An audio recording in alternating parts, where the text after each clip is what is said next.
Karon guys, tungkol ito sa Dabiguan, no. May babala si kaibigan pa sa lahat po ng mga nakatira diyan sa dagat. Hindi po sa hindi lang diyan sa Cebu ang mag-ingat, kundi pati ang Luzon, pati po ang Baguio, Manila, no, at saka yung Batanes, kahit po dito sa Mati. Alam po ninyo yung nangyayari ngayon guys ng mga kalamidad. Nakikita ng ating kaibigan na may mas hihigit pa dyan. Diba sinasabi ng ating kaibigan noon na may panaginip talaga na yung mga tao naghihiyawan, naghihingi ng tulong.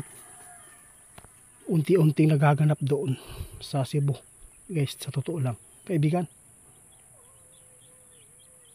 Paalala guys sa tanan na mga binabanggit namin na mga lugar na safety. Sana balikan po ninyo kung sino man ang hindi nakapanood kung saan ang safety ng mga lugar ngayon na pwede ninyong tirahan. Maraming mga lugar. Natatakot si kaibigan. Ang Dabiguan guys, malapit na kaibigan. Hindi na daw magtatagal guys. Dahil po sa nakita ng ating kaibigan na mga sign po, tulad po ng sign, yung mga sinkhole na nakikita ngayon sa Cebu, hindi pa yan. Dadami pa yan kapag naulit ang mangyayari dyan. Posibleng may mga bahay guys na mawawala po. Sus nako kaibigan, salamat sa mga babala. Nagmakaawa si kaibigan, lisanin natin ang mga lugar na malapit talaga sa dagat. Dahil malapit na daw ang Dabiguan. Kaibigan, yung Davao del Norte, di ba? Malapit din po sa dagat, di ba? Delikado pa rin guys ang Davao del Norte. Pero yung sinasabi namin na safety, kasi malaki yung Davao del Norte guys. Pag dito sa lugar namin o lugar po ng mga sobrang malayo-layo talaga sa dagat, ay isa talaga sa safety ng mga lugar. Kaya binabanggit po namin yung mga lugar na safety para marami tayong mailigtas na mga tao. Kaibigan, salamat ha. Pakinggan nyo guys ang nakita ng mga kaibigan na may nabubuo na naman pong kalamidad po doon sa karagatan ngayon ha. Mag-ingat po kayo, baka po ito naman po ang makapagbigay po ng pinsala sa buhay ng ating mga pamilya ha. Mag-ingat kayo guys, unti-unti daw nabubuo. Mag-ingat kayo, malayo pa tayo sa December ha kaibigan. Sus nako. Tapos may nagpaabot pa sa kaibigan. Hindi lang po bagyo ang sasalubong sa atin.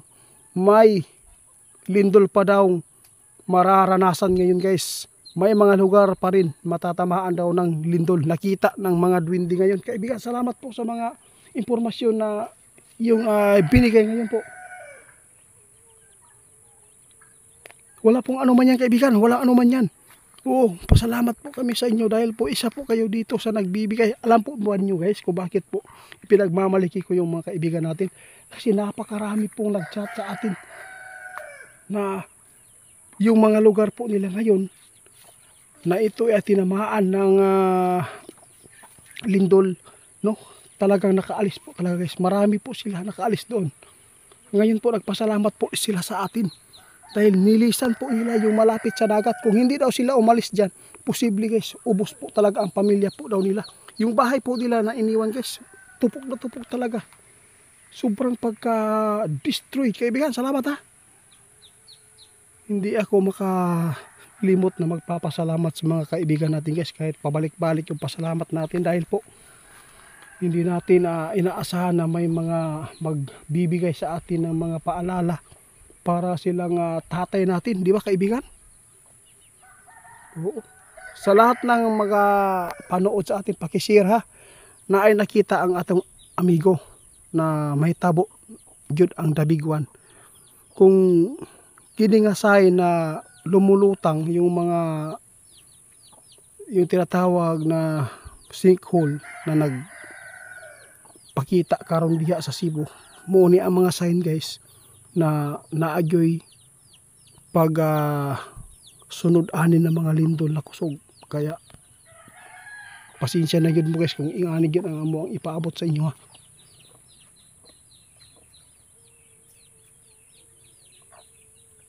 Nako, paalala ha, daghan pang kalamidad ang bingtang tanan, sabi ng ating kaibigan, na ay nabuo na napod sa dagat karon. At saka yung lindol ha, nakita ng ating kaibigan, may makaranas daw ng lindol sa ibang lugar ngayon, kaya mag-ingat. Ang Davao del Norte, ang Mindanao guys, mag-amping pod karon, kaya nakita ni kaibigan na naaygoy makaranas dire sa lugar namo, no, dire sa suok-suok na mga lugar doon sa mga dagat, naagi mga lindol nga mahitabo pod kaibigan.